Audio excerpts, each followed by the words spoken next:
展示はどうも、店長です。オープニングどうでした？気分が上がりますよね。前回は釣りたければ釣れる人に聞きなさいという、確かにという内容でしたよね。で、動画をアップした後にやっぱり解説があった方がいいよなと思いまして、今回は素人のおっさんが初心者向けにカレイ釣りの解説をします。素人のおっさんがと思ったあなた。はい、そうです。私が変なおじさんです。ではなくて、私、素人のおっさんの割には結構やりましてですね、ここ数年、この時期にはこのエリアに通い詰めておりまして、超過もそこそこ出しています。なので、もしかしたらためになる情報もあるかもしれません。この動画を見てあなたが一匹でもカレイが釣れたら私はとても嬉しい。なので、ぜひ最後まで動画を見ていってください。さらにですよ、高評価とかチャンネル登録してくれるとさらに嬉しいです。はい、ということでこの日の潮はこんな感じ。この日は中潮なのですが、水位の上げ下げは結構ありました。潮干狩りをするには最高だと思いましたね。釣りをした時間は下げ始めから下げ止まり、そして少し上げる時間まででした。結果から言いますと、釣れたのは開始早々の8時半と干潮直前の11時半でした。もう少し釣れるかなと思ったのですが、いつもと違い仕掛けが流されない状況でした。潮が動かないとかなりの確率で苦戦を強いられますが、この日はまさにそれでした。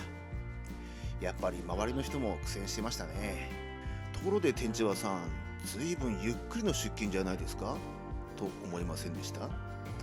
普通釣りといえば朝まずめから釣るものなのですが、寒い時期のカレイは8時頃からしか釣れないという気がします。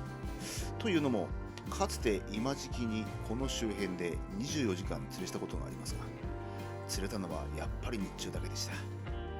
夜釣りでも何とか試したことはあるんですが、夜にこのエリアでカレイが釣れたのは1回だけでした。でも場所によっては夜でもカレイが釣れるということも聞いたこともありますので、あなたのエリアで夜のカレイ釣りにトライしてもいいかもしれません。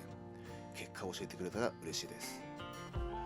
で、仕掛けなんですが、行きつけの釣り屋で手に入る2種類の仕掛けを紹介します。高いの安いのいろいろありますが、針がしっかりしているのを選んだ方がいいと思います。まずはじめはいつもの誘導仕掛け、オーナー針の仕掛けです。針は12音を使いました。仕掛け図はこのような感じです。特徴としては、重りが誘導式になっているので、カレイが餌を食い込んでも違和感なく飲み込ませることができることです。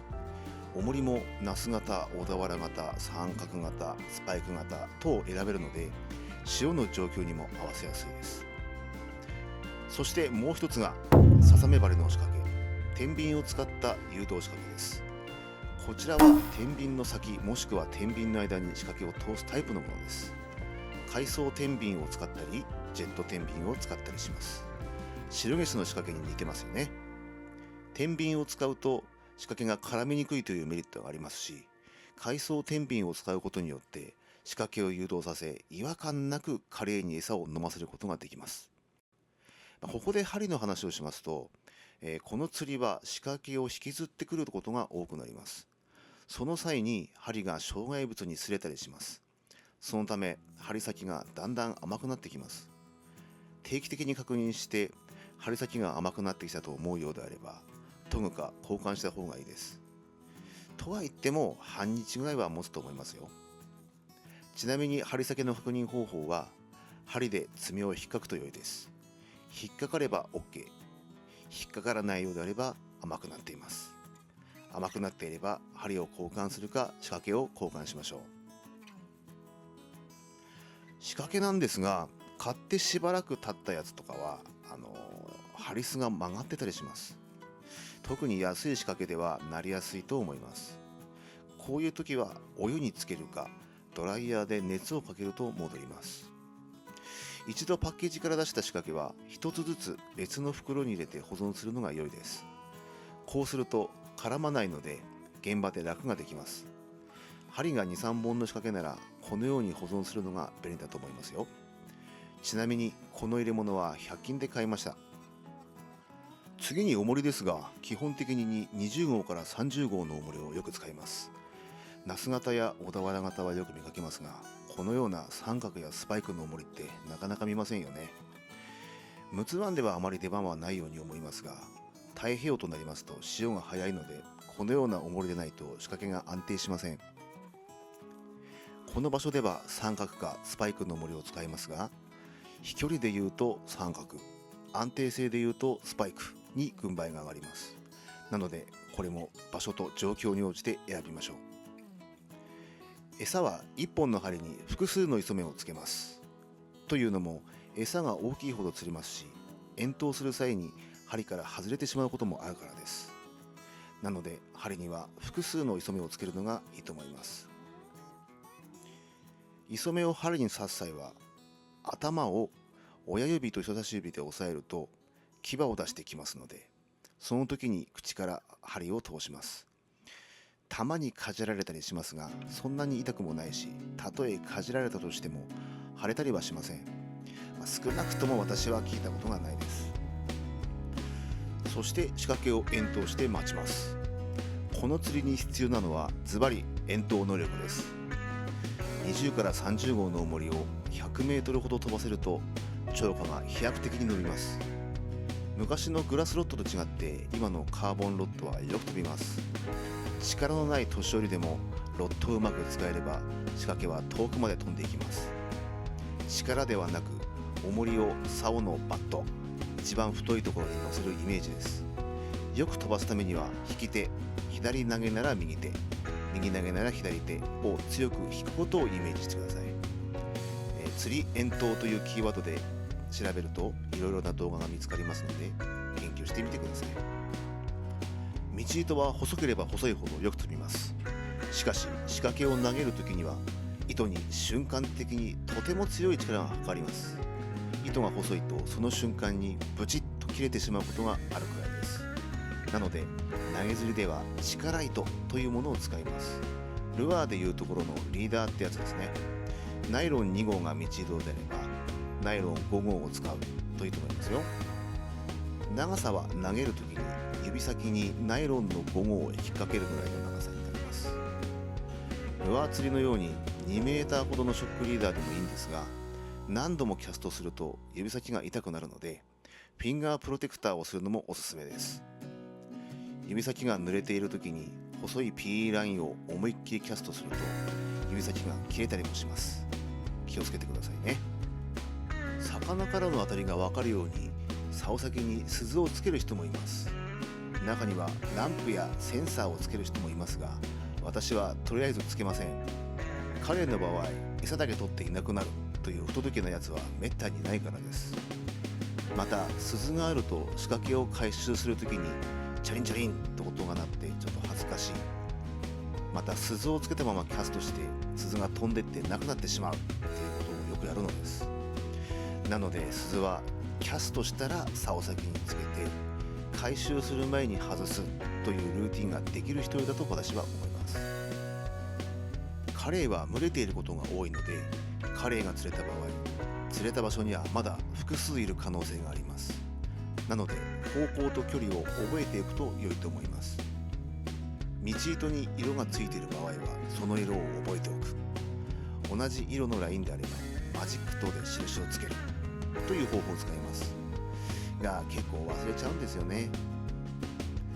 逆に投げた場所で釣れなければ方向や飛距離を変えてカレイがどこにいるか探るような釣りになります。一見地味なように見える投げ釣りなのですが、案外やることが多いです。4本も竿を出した日には休む暇がないくらいですよ、本当に。ということで今日のヒットシーンです。アイナメっぽいな、これ。この子は。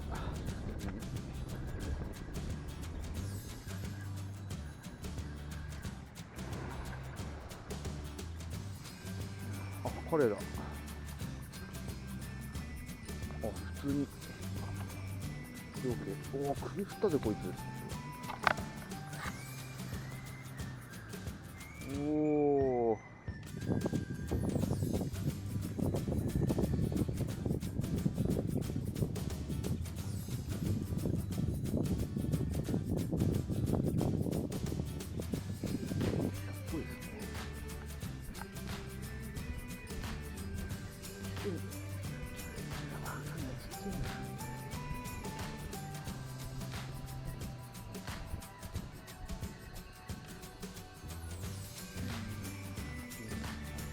てるかな。来るな来るな。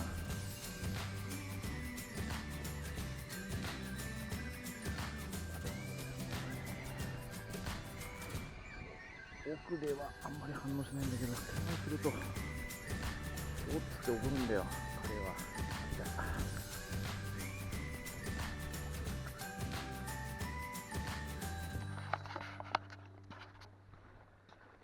あ、来ましたね。あ、ちっちゃいな、30。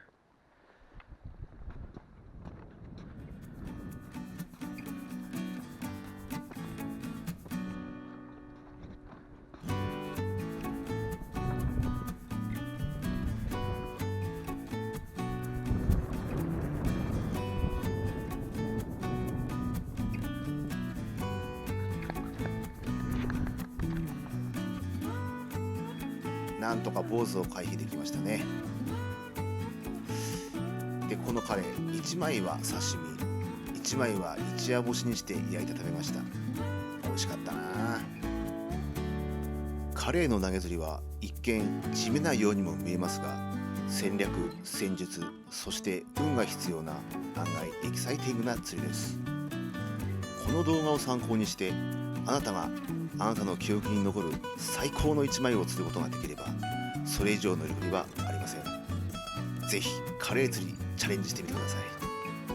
最後までご視聴ありがとうございました。今後もためになるかもしれない釣り動画を出していきます。チャンネル登録していただけますと通知を受け取ることができます。これを機にポチッと登録ボタンを押してみてください。今日もいい釣りいい魚、いやー釣りって本当に良いものですね。天チュワでした。